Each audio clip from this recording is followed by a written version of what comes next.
All right, before we start, let's nail some things down. Since we'll be talking progressions today, let's go around the horn and play a little game called What Goes First.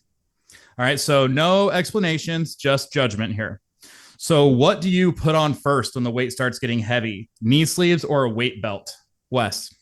Knee sleeves. Metz. Knee sleeves. Tom. Knee sleeves before I walk in. Before he leaves the bedroom. All right. In the winter, you start off, it's cold, you start heating up. What comes off first? The sweatpants or the sweatshirts? Wes? Sweatshirt. Sweatshirt comes off first. Coach Metz? Sweatshirt. Tom? Pants. Pants come off first. Winnie the Pooh. All right. Now, what comes first with most athletes? Self-respect or self-belief? Wes? Self-respect. Here we go, Coach Metz. Yeah, I'm going to agree. Self-respect. Tom, what do you think? I'm going to go self-belief. Self-belief. All right. And we have, here we go. This is really important. You're getting ready for training. You're going to put on your shoes. Do you go left sock, left shoe, right shoe? Or do you go left sock, left shoe, right sock, right shoe? Wes? Sock, shoe. Sock, shoe. Metz? Yeah, same. Who does it the other way? What about you, Tom? You get No, sock, shoe. And I always start left too. Always. Yeah, there. All right. Okay. Hey, you never know. All right. I just kind of want to make sure that we're on the same page here. People are wild. All right. So now that we've established that all of you are mentally stable, let's talk progressions. So with me today, we have Wes Kitts, two-time Olympian, American record holder, Pan Am champion, gym owner, and the guy traveling around the country explaining to CrossFit coaches that triple extension is a myth. We have Coach Metz, collegiate strength conditioning coach, NSCA assistant strength coach of the year, national level weightlifter, and the only one on this call whose feet dangle sitting on an airplane. And Tom Kallas, world record squatter, elite powerlifter, gym owner. He got tired of eating, so he did a bodybuilding show last year and won men's overall champion. Also, at some point, we need to have someone on here that lifts more than Wes. So I grabbed a guy that weighs 30 pounds less to help calm down his southern ego. Because Wes, what is your heaviest squat? 295 in kilos. All right, what's that in freedom pounds? 650-ish? 650-ish? All right. Yeah, I think Tom was squatting 650 when he was weighing 160 pounds. So 7-Eleven at 165. 7-Eleven at 157. There we go. All right. And I'm Danny Lair from Caffeine Kilos, gym owner, coffee dealer, and your friendly moderator who's going to ask for your opinion and then tell you why you're wrong. Okay. A little more real quick, lightning around, get to know you, because if they're going to trust your opinion, they want to know what kind of humans they're actually dealing with here. So we'll go the other way. Tom Kallas, corn on or off the cob? Neither. I hate corn. That's a lie. Coach Metz. Off. Wes? Off the cob. Creamed, preferably. That makes a lot more sense. Roast beef or corned beef? Tom Kallas. Roast beef. Coach Metz? Corned beef. Corned beef. Yeah, me too. Wes? Corned beef. Corned beef, two versus one. There, we're getting a weightlifter versus powerlifter going on pretty strong here. All right. And then, is it okay to decorate for Christmas before Thanksgiving, Tom? 1,000%. Yes. Coach Metz? No, my Halloween stuff's still up. And Wes, what do you think? I like the early Christmas. Early Christmas? All right. Yeah. What? And here we go. This is the important one now. True or false? The best Christmas movie of all time is Love Actually. And I swear, if any of you say anything about Die Hard, we're ending the show early. Tom? False. Hard false. False. Okay, Coach Metz? False. No? Wes? I've never seen it. You guys, see, you just don't know anything about Christmas. So the last two questions then just completely irrelevant. Love Actually is, as a matter of fact, the best Christmas movie of all time. Okay, now let's talk about progressions. So what do you teach first? That's the question. So, weightlifting, powerlifting, whatever, just general barbell moving stuff. There's some things that most people do. We do some squats, whether that's front squats, overhead squats, whatever, some bench press, deadlifting, just the general big movement patterns. And so when you're teaching these movements, what do you teach first? Is it the front squat or the back squat? Do you teach a hang clean or do you teach a power clean first? Do you teach a standing strict press or do you teach a bench press? Do you teach a deadlift or a sumo deadlift? I'm just kidding. Nobody should be teaching that. So coaches love to pretend there's one right answer, but half the coaches are still teaching things wrong because that's how we learn them. It's like you go to your 8-year-old soccer practice and the coach has them getting in a circle and stretching for 15 minutes. Like an 8-year-old's going to pull a hammy. All right. So, but that's what they learn to do. So that's what they're doing. So today we've got an Olympian, a strength conditioning coach, and a world record powerlifter to settle this once and for all. Let's start the foundation, the squat. So you're teaching someone to squat, and we're going to get some sort of a weighted implement in their hands. What do you teach first, the front squat or the back squat? Tom, what do you do when you got somebody and you're teaching them how to squat? And where do you start? I start with no bar. I start them facing a wall an inch away, learning to open their hips up, push their knees out, drop their hips before they drop their knees so they don't hit the wall. After we progress after that, we go to the back squat. Back squat. So you don't do any sort of like front squat, overhead squat? Not a beginning, no. Nope. Coach Metz, you're teaching someone to squat, and eventually they're going to use implements. I know that with a lot of your collegiate athletes, you may not do a lot of back squatting, but in general, you're teaching someone to squat. Are you teaching the front squat first, the back squat? What's your order of events here? I likely go front squat first. Why is Body that? weight at the end of like warm Sure. up just to see how they move. Usually we'll go to a goblet squat first, weight on the front of the body, and then bar on the front of the body before back squat. Goblet squat before bar on the front of the body. Yes. Why is that? Just to see how they handle a little bit of weight while still squatting, because that weight's going to be anterior on their body. So it's a good transfer over to the bar. All right. Wes, what about you? You're teaching someone to squat. What's your order of events? How do you go about that? We're probably just gonna grab a barbell and get after it. And if there's a problem there, we can backtrack into the body weight squat. But yeah, I'm gonna probably grab a barbell, at least a 35, or I don't know. I've got one that weighs 11 pounds, so we can play around there. And you go front squat, back squat. What do you have them do with the bar? I like the back squat first. You don't have to worry about the front rack, and then we'll try the front squat next. So you get someone in the gym.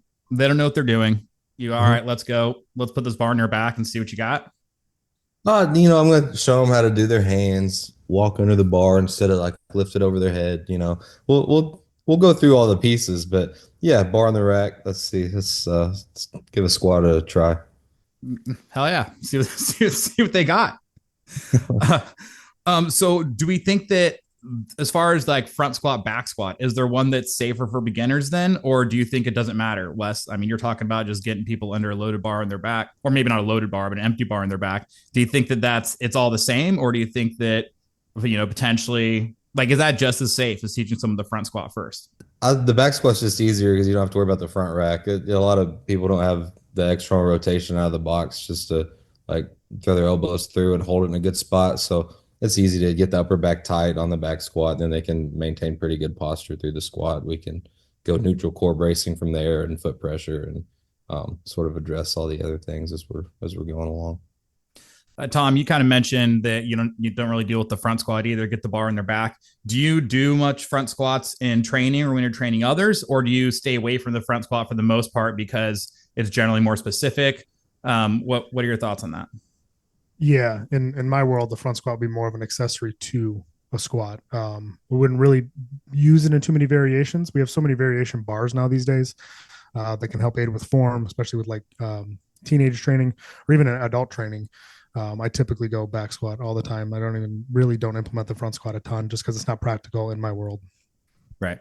Yeah, it's interesting how you mentioned the front squat being an accessory, right? That's kind of how this tends to go. Is you have weightlifting, and then weightlifting uses powerlifting as accessory movements to support their weightlifting. And then you have powerlifting that uses bodybuilding as accessory movements to support their powerlifting goals, right? And so and then bodybuilding is I guess just for people who don't like to eat. Pretty much. It sucks. Yeah.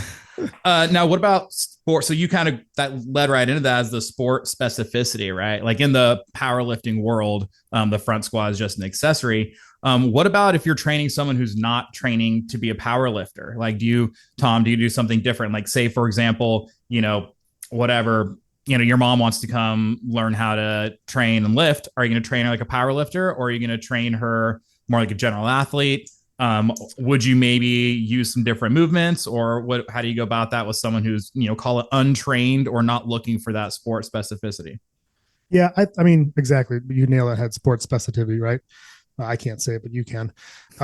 If they're not super specific in what they want to do, right? They want general strength. I will implement powerlifting movements, but I'll implement safer powerlifting movements like a trap bar deadlift as opposed to a conventional deadlift, a Mars bar squat, or a belt squat until they're strong enough for a regular barbell squat. And same thing with bench. I use a football bar over a straight bar just because it's not really the best movement to do if you're just trying to, take, like my mom, take better pictures when she's out in nature. Like it just doesn't have a practical application to her. So it's just more of, I will implement those movements, but it's more of a controlled environment, not really ever testing strength, but typically only building strength. And we will hit those 5 to 8 rep ranges, sometimes a little bit lower, but we'll focus a lot of the reps similar to a powerlifting style into the accessories and not so much on those main movements.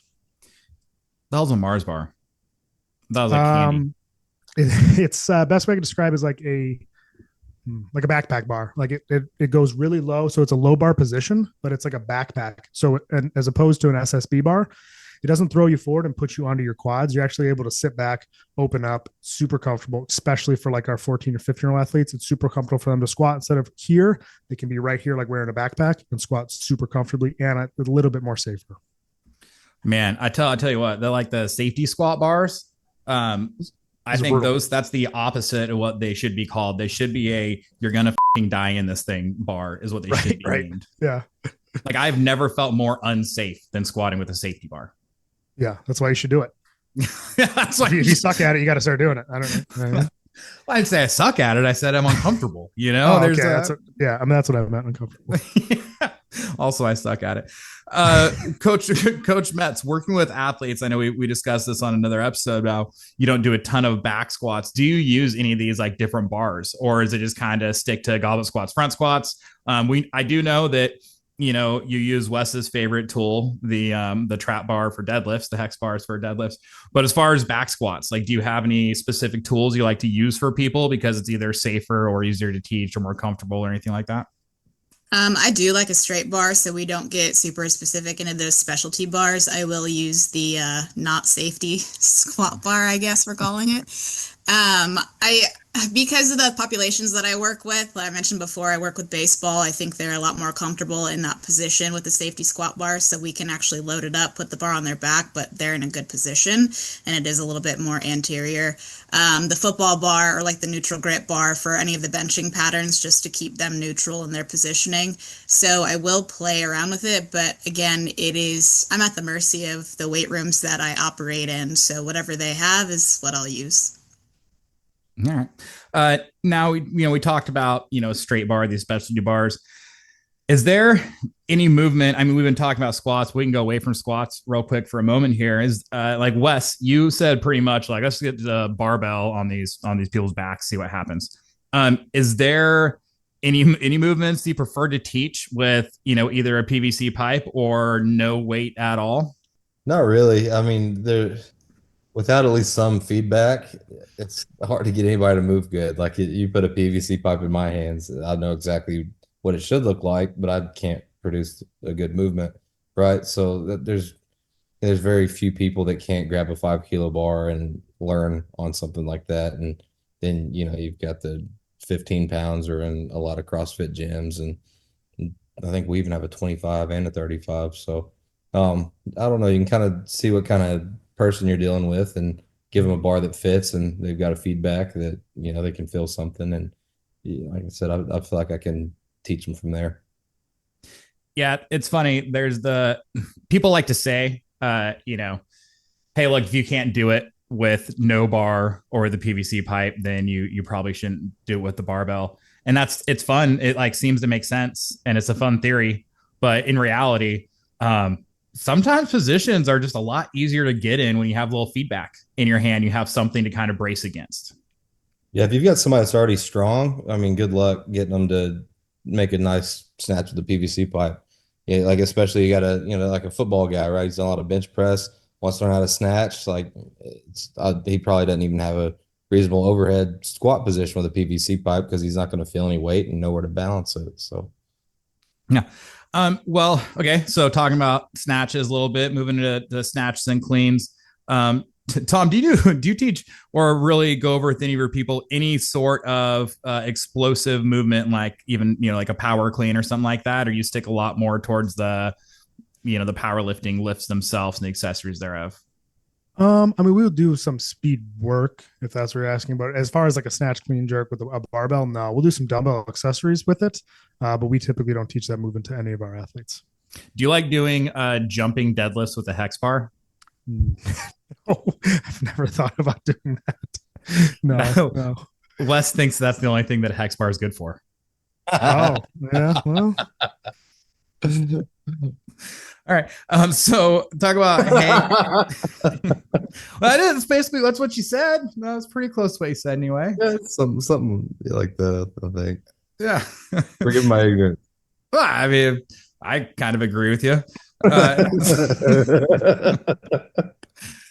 Yeah, Tom, just so you know, it's funny. Wes's entire reasoning. So why don't you like hex bars? He said, I mean, I feel like a barbell does a pretty good job. And I was like, well, that's kind of hard. That's a tough one to push against, yeah, I could debate that for sure. Oh, why do you love a hex bar?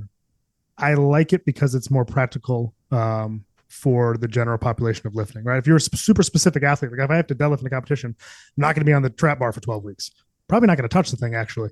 But for kids, adolescents, maybe even some adults trying to get back in shape, the comfortability of having a normal grip, I'll call it, and picking something up that's elevated, it has it helps them in their real life. And it's easier for me to teach that than don't get forward while deadlifting with the straight bar and like the technique that goes behind the movement of deadlifting conventionally versus a trap bar. It's way easier to learn on the trap bar than in the teens that we see when they do it. The progress is a little bit quicker. So it kind of gets them excited, makes them want to keep coming back. So there is that part of it too, but I think it's a great teacher for sure. And you can build a lot of strength on a trap bar. Something that's interesting is you mentioned how it gets them excited, keeps them coming back. I also feel like that's the only reason why you would want to have people train with chains unless they can already squat over double body weight. I feel like it makes noise and people get real excited about it. And if you're like training some high school kids and you want them to get fired up, then doing something like that makes sense. But as far as loading people up with what do you call it? What's like the term for it? Like chains or bands or that type of thing. Is there like a term for that? What's the term for that? I don't know, banded lifts. There we go. Bands or chains. We usually do bands over chains just because of practicality of hanging a band versus hanging all these chains all over the place. Sure. And storage reasons. So I kind of feel like if you're not squatting at least double body weight, honestly, probably more than that, then you're just, it's kind of a waste of time other than it's fun. Again, I mean, Tom, we'll keep going to you with this stuff. As far as like the powerlifting world, do you like to load people up with accommodating resistance? That's the term. Yeah, there we go. Coach Metz, where are you out on that? I was just going to hop in, and when you said my name, I was like, it's accommodating resistance. Okay, well, Nick, just speak up next time, man. You're going around the world talking on a stage about lifting weights. You should know these things. All right. Well, I was judging. That's what this is about. So you're like, are these assholes going to figure it out? Accommodating resistance. Is there a purpose of using that early on, or where in the progression as far as someone getting stronger? We'll stick with the squat, just because it's a easy thing to pick on for here. Someone starts squatting. Okay, we already determined you have them go against a wall and then you put a bar in their back. At what point do you start with accommodating resistance, or do you really just stick to straight, putting plates on the bar for how long? Kind of what's your progression there? Both. So we can, like, as long as you have somebody has like somewhat of a basis of strength where they come in as some kind of athlete with just a general called bottom pyramid strength. We can throw some bands at them to just we kind of base it off where your weakness is. And that's kind of where we use the band application. We're not really a chain facility. I do agree. They sound cool. They look cool, but bands are a little bit more practical. So we can do it all of a sudden. Like if they just come in and they kind of know what they're doing, we could throw a light band on them, like maybe 60 pounds at the top, give or take. Maybe typically we do 25% of their 1RM in bands in a powerlifting world. So very similar to that in the application of like a teenager coming in to do it. But we will throw it in, but it'll be very light. It's not like me where I'm going to maybe put, I don't know, 400 or 500 pounds of weight and then 300 pounds of bands. Like it's just, to that may be way too much. Like it would be like, okay, they can squat 200 with a 25-pound resistant band at the top on each side. So call it 50. Like, so we do have some application where we do use that from time to time. So relatively early in the training with them. If they show us that they can handle it, then we'll throw it in very, very light, again, very light bands.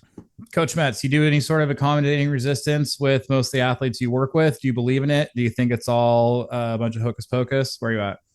I would love to do it. We just don't have chains, and I don't trust the bands that are in the weight room to do it. I have done it before. Actually, fun story about me training for Olympic lifting. My former boss at VCU is a amazing power lifter and holds world records as well. And so he programmed for me 1 year going into competing for the American Open finals. And that's all I did was squats with chains and bands and all these things. And I was super strong. Like it was an amazing stimulus because I had never done that before. And I think it was just, he was using his powerlifting background to train me as a weightlifter, and it was great. So I like it. Did you lift more? I did. I felt very strong. Like I said, in the past, I've had coaches pull back a lot as we get closer to competing because they want that taper. And I have felt extremely weak in that taper. So using the accommodating resistance and continuing to push squats and things like he did, I felt like I could handle the weight come competition day, which was great. Wes, you going to start using chains tomorrow now? Yeah. I like a banded close grip bench. It's kind of punchy. We did those in football. I don't know, so they were fun. I never had chains in any of the weight rooms I've been in, but they look cool for sure, and they're noisy, which, like you said, is also cool. But no, I don't know. I don't do too much of that stuff. You know what? I did do some banded front squats. For what was I working on? I was trying to get an athlete to learn how to balance in his front squat. He always set his hips way too far back, and then came out with the dog back. So we started working on the bands just to like get him pulled into his ankles and learn the stack in the bottom of his front squat. But I don't know, just for fun or that one specific application's my only real experience with them. I haven't really trained in the period of time with bands or chains. We have some chains at the gym, and they sound cool. But I did have the experience that many people have had, which when I went out to visit with Louis Simmons one day, he said, "Oh, you're a weightlifter. You should be power cleaning with bands," and then put some bands around a deadlift bar that was caked in dried blood. And which was pretty obvious why. I mean, it was like the most razor type of a bar. Anyway. And so with this deadlift bar, and then he had me max out my power clean and then took the bands off and was shocked that I didn't immediately PR my clean. But it was, I'll tell you what, it was an experience because it was all metal plates. You know, it was the classic Louis Simmons West Side story, you know? So it was a good time. It was definitely an experience. But anyway, yeah, maybe just training some basic squats would be a better way to go. Now, I think I'm going to guess where Wes is going to go with this one, but talk about the cleans and then pulling things off the ground or just in general pulls. I know we discussed this last time when it comes to teaching the power, like a power clean first or a hang clean, prefer to teach from the hang position. Is that right? Did I get that right? Yeah, I start out of the power position. So we learn top down on our weightlifting stuff. So. Mm-hmm. And then Metz, you do top down, primarily stick to the hang with most of your athletes. Yeah, top down approach from the hip down to the ground. Now, when you teach someone to deadlift, Tom, do you start with the bar on the ground if you're using a traditional barbell, or do you have them stand up with it and then just work the deadlift from the top down as well? No, we use I mean standard 45-pound barbell, but I'll put 10-pound, like, you got bumper plates, whatever, Sure. just so it's more practical, because otherwise they're going so low that, you're never really going to go down that low. So we just put the 10-pounders on, make it 65, and then we start from there. Okay. With back to the cleans, the I'm curious if you guys have any thoughts or experience with the medicine ball clean, the Medball clean. Is that a legitimate teaching tool and exercise, or is that just something they teach at the CrossFit level ones because everyone has med balls? Coach Metz, do you ever teach the Medball clean? Not a day in my life. It's a great exercise. All right, Wes, what about you? No, I've not really taught with the med ball clean. I did in my level 1, we did that, but yeah, I never went back to it. Yeah, I'm not even gonna ask Tom. I don't think Tom knows what Medball No, clean is. hard no. Yeah, I've never taught someone how to clean specifically using a Medball clean, but it's a great exercise as far as just like GPP, like workouts type thing, right? So, all right. Okay, well, we can move on from there. As far as next is, let's go into the bench press. Wes, you talked a little bit about that close grip banded bench press. Feel like you're punching somebody. Had a good time with that. Yeah. So, some people think that bench is great. Some people think it's silly. Simple fact is, this is America, and so people want to bench press. Plus, if you look like anything like someone who works out, people are going to ask. I remember early in my weightlifting, Coach Dave Spitz told me, he said, "Welcome to weightlifting, where everyone you meet asks you how much you bench. And then after you explain that's not really what you do, they then go on to tell you how much they used to bench in high school." And I found that to be true every time I got in an airplane ever since then. So That's so accurate. what's that? I get asked that all the time. How much do you bench? I don't. And then do they tell you how much they used to bench in high school? I think me responding with "I don't," it like shuts it down. Yeah. That's pretty cold, she's just a little intimidating, especially she kind of has that. Thank you. Yeah. Yeah, that's probably what it is. So, Tom, you're going to teach someone, you're going to start pressing.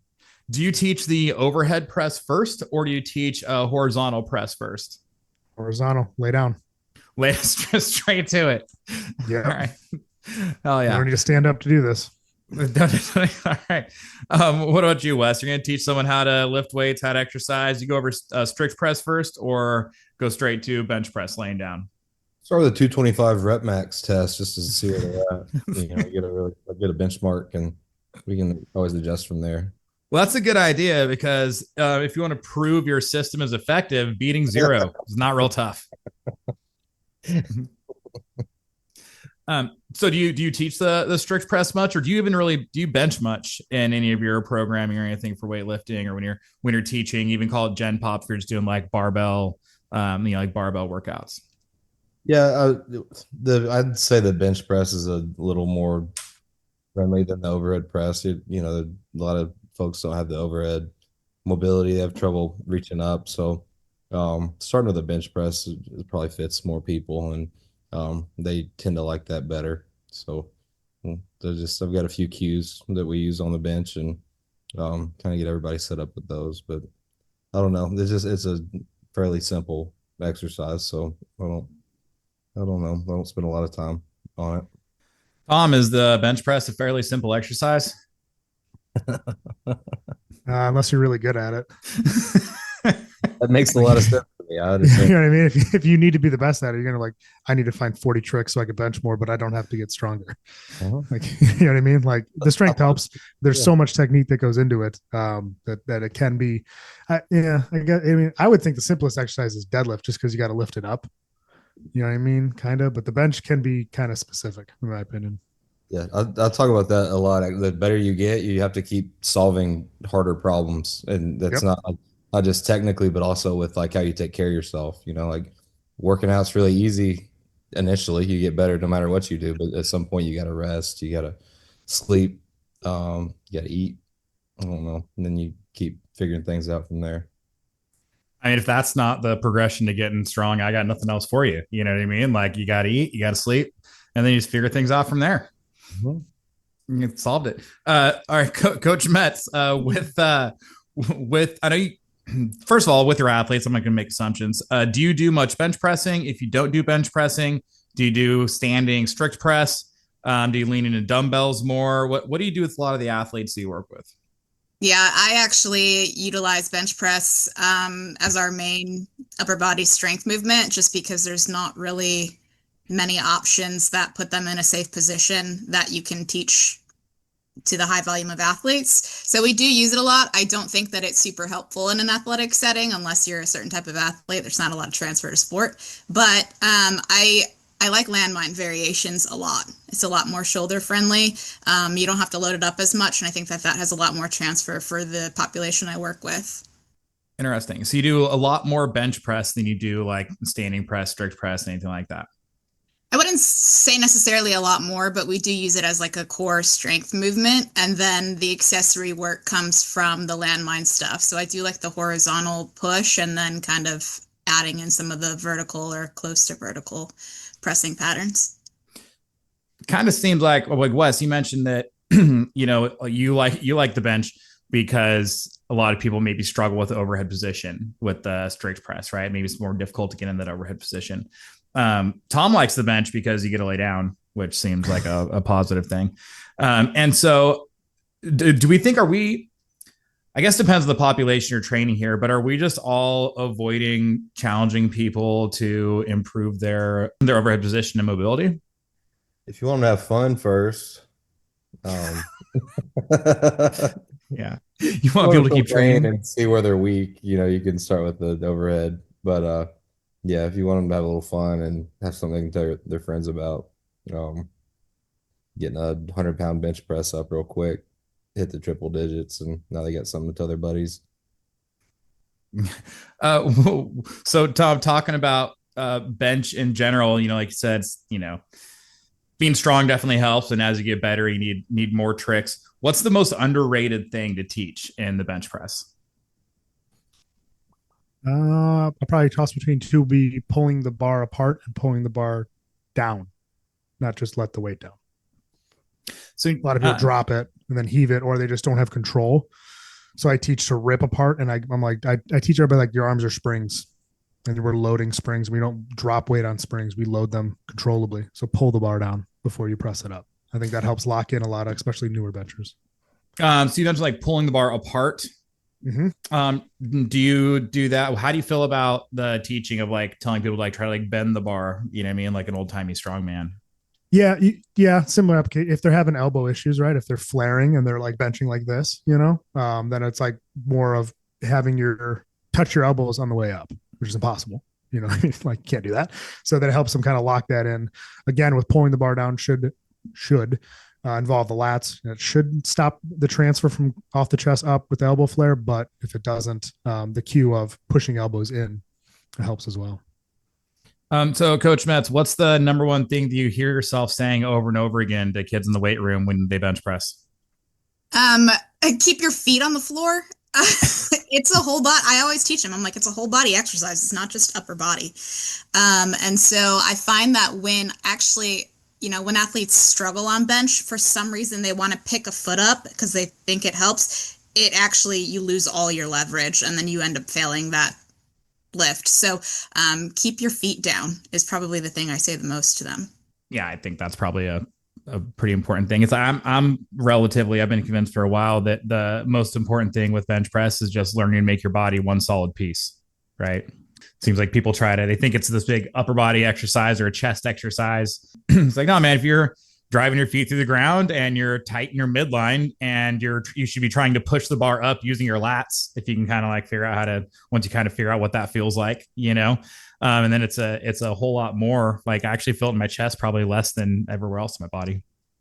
So, Wes, do you wish that you were able to bench press more in your training? Is that your biggest regret of choosing weightlifting over another sport, is that you don't get a bench as often as you like? I do like the bench press. When I thought I was done weightlifting, I started doing it again. So I do like the exercise. for sure. And now that you're training for weightlifting again, you're no longer bench pressing. No, unfortunately not. It's the saddest I've ever seen you. I'm really bummed about that. Tough, man. It's like, how much do you deadlift or just clean pulls, Wes? Most clean pulls usually. I rarely deadlift. All right. Yeah, that's what I assumed. Just checking, you know. All right. So your mom's gonna come in and she's gonna start working out. All right. It's day one. Day one. You can each choose your individual moms if you want, or we can all just do Wes's mom. We're all gonna do Wes's mom. Yeah, we can all do Wes's mom. You heard me. I don't even know the guy. I'm gonna mow his lawn. So, the first he said, I don't even know the guy. I thought you were talking about his mom. And I was like, that's disrespectful. But now you meant, okay. So Wes, you go first. Your mom's coming in. She wants to start working out, wants to lift some weights. What do you do with her on day one? Day one, I like to learn to squat and I like to learn to bench. It's pretty easy day one with pretty much anybody. So we get to push on both sides of our body. Yeah, it's ignore the entire backside of the human being. Yeah. Wow. I want to do the show muscles. That's right. That's right. There we go. Yeah, she's not like training to compete in wrestling. You know what I mean? Like let's get her looking good in the mirror. That's what we're talking about. Coach Metz, day one, you've never worked with this person before in their life. They're walking in. What do you do with this person? It could be somebody like a mother, or it could be for, whatever. It could be a kid. It could be an athlete. Let's say this actually for you. Let's go the other way. If you'd like, we could say, okay, that's I know you work with college athletes primarily, but let's put it this way. Okay. I got a 12-year-old daughter. She's a pretty good athlete, pretty whatever, but like you've never worked with her. Let's just say she's never been in a weight room before in her life. What are you doing with this person day one to get them ready to lift some weights, ready to move, ready to get strong? Yeah, we're going to just roll through warm up, see how they move in the warm up. And then I'm just going to do some foundational patterns. So we'll just squat, we'll push, we'll probably do some split squat variations, do some stuff on the ground with them as far as like posterior chain work. And then since they're a kid, we'll try to do something fun with them at the end of the session just so that they feel like they enjoyed it and they got to play a game. But I'll keep it really simple and just foundational movement patterns. Dodgeball? Yeah. One-on-one? I used to train, one-on-one, exactly. I will annihilate a child. No, I'm just kidding. Yeah, dude. Yeah. Otherwise, how do they learn? I used to do speed sessions with this kid. He was 12, 13 years old, and we had a turf that had a basketball hoop, and I wanted him to be reactive. So what I would do is I would drop the basketball, and he would run to the basketball, and he'd have to shoot the hoop. So just like things that get what you want out of it, but also are fun for them. I try to incorporate. Yeah. I'm not gonna. My daughter's playing 7th grade basketball right now, and 7th grade junior high girls basketball is an experience. We'll just put it that way. There's just one girl on the team that's just this girl is just a bucket. Like she scored 39 points in one game. And it's like at any level, 39 points is legit, let alone 4 7-minute periods, whatever. It's anyway, dude. It's but the score also is 43 to 3. And it's like, at what point are we gonna take this girl out? Yeah, there's like levels to this whole situation. Anyway, it was not my daughter. She's terrible, but she's having a good time. She's learning. I really thought you were saying she's a bucket, like that's her body shape, and I thought we were making fun of 12-year-olds. No, this girl can score the ball, but she needs strength conditioning, man. I mean, I don't think her parents listen to this, but she's just soft. Like she's soft on defense, dude. If like all I gotta do is just grab the ball, you can take it out of her hands. Like she's like doesn't have like the that like killer instinct or just like that aggression, or she doesn't know how to like but she can score that damn ball, that's for sure. All the time I'm like, Maddie, dude, if you just like you need to start like push her, like just walk up and push her, like get her like get this fire going, you know what I mean? Like figure this out, dude. Like just after practice, stick around, you two just wrestle for a little bit, like get some of that like killer instinct in her, and like this is how you can help the team, because it's not gonna be on the court. So you're encouraging your kid to bully her teammate? I'm encouraging my daughter to know herself. Socrates, know thyself. Like, look, dude, like, you know that the only way you're going to help this team is being not on the court during the game. And so what you can do is you can like be stronger in this girl and bully her, push her around. Yeah. We want to win county. I mean, that's right. That's right. That's right. Tom, you got someone in the weight room very first day. You're going to do some air squats against the wall. And then what else you can do with them? I like single leg movements, kind of see how their stability is. And then a couple maybe controlled movements on machine loaded implements. And then I kind of probably put them right into a squat, right into a deadlift, trap bar, probably Mars bar squat, maybe a box squat lightly. And then just kind of see where their weaknesses are and address them. You mentioned like some strength machines. Like, what are you doing? What do you have? I mean, like a controlled machine, right? Like, so what do you like a leg extension, a machine press, like just so it's less free motion, and I can kind of pick apart their weaknesses based on that versus, okay, that really hurts and it's a dumbbell over my head all of a sudden. Like I don't want to, depending on the athlete, I don't want to throw too much at them. So I want to see what their weaknesses are before I can kind of push them. And the machines help with that. All right, there we go. That's interesting. I don't spend a lot of time with machines, and so I was kind of curious about, like what specifically you think would be beneficial to someone on that first day early on. Yeah, I just like to see, it just gives us kind of a basis of strength without scaring the athlete. If some of them, you think going to bench press some dumbbells is like a simple thing. You put them on your knees, you throw them up and you bench them, and then you throw them back down your knees, and they're like going like this and dropping the weights back here. And I'm like, you're going to rip, well, I would rip my shoulder. You probably won't rip yours. But then you're like trying to like hone in on fundamental technique on a dumbbell bench press. I'm like, all right, we got to get through some more things, as like a first assessment. So that's why kind of the machines help a little bit. How different would it look if it was, call it a just like a general population, like some dude that's 30 years old compared to if it's someone who's over the age of 50 compared to if it's, whatever, like a teenager? Would you do that much different, or would it kind of be similar with that person? It'd probably be a little bit more, a little different for the teenager. As you get into like the 50-year-olds, we kind of focus more on like full body strength. So the workouts are all tailored to full body because they're generally, they're not that specific because they're typically probably not athletes at that age. So then it would be kind of more of just, we actually have a couple that just signed up with us for some training, and it's more of just like more machines. Can you sit up off a bench? Okay, we're going to squat, but it's going to be a bodyweight squat to a high bench. So it's like, okay, you kind of have to know the, lack of better words, the athlete that you're going to work with, whether they are an athlete or not an athlete, and then what's going to be practical them, to move them forward and what they want to look like or be like in the future, whether they're an athlete or just, hey, I want to not be tired when I'm painting. Like, okay. Yeah. Coach Metz, does your first day look very different if you have how based on, the population, or is it kind of, all right, I've never seen this person exercise before, and you're going to go over the same stuff? I think it would be a little different. I agree with Tom. Like a younger athlete's probably going to have a more specific reason why they're coming in to see you. Like they probably want to get better at basketball or soccer or baseball or whatever their sport is. When you gave this scenario and I'm picturing my mom, what would I do with her? Very different. We're not playing reactive basketball sprints at the end of... Your mom's not allowed to have fun? No, none. She's a fun sucker. No. I would do something very different because, again, the goal for someone that's older might just be, hey, I just want to be able to do activities of daily living versus the kid that's like, I want to get better at my sport. So I would tailor it slightly. Still very foundational movements, but progressions might look different. Day one, what do you do with your mom day one?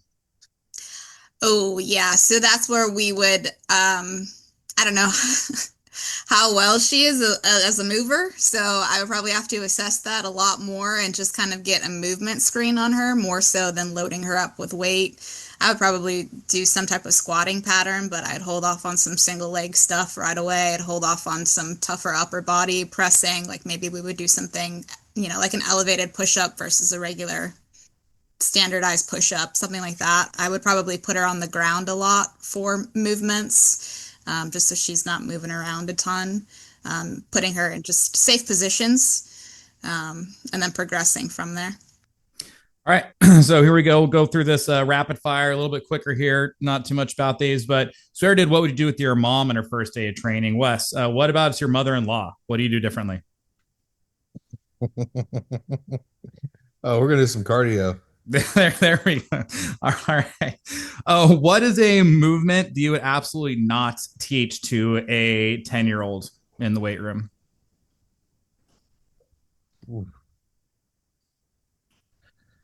Coach Metz, you go first. Can I go second?